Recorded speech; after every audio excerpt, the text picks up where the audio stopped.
Day 8 of 100 ng fitness comeback natin. So, nakaka 8 days na tayo, boys. Tapos ayan, timbang ko tumaas bigla kahit hindi ko nakain yung complete calories ko kahapon, day 7.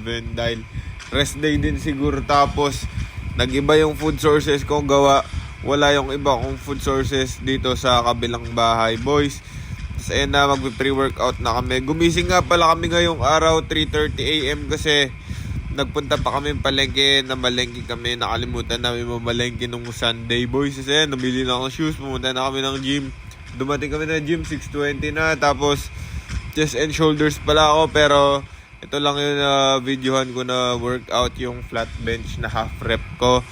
Tapos, ayan, yun lang yung workout ko, boys. Basic lang. So, hindi ko na lahat pinapakita yung mga workout ko kasi alam nyo na rin naman yun.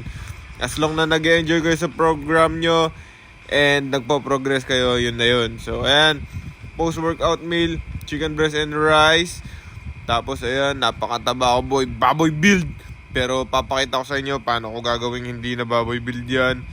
Tapos, syempre, boys, pagtas kong post-workout meal, umuwi na kami ulit sa kabilang bahay. Palipat-lipat kami ng bahay, walang yak. Tapos, ayan na, bye-bye.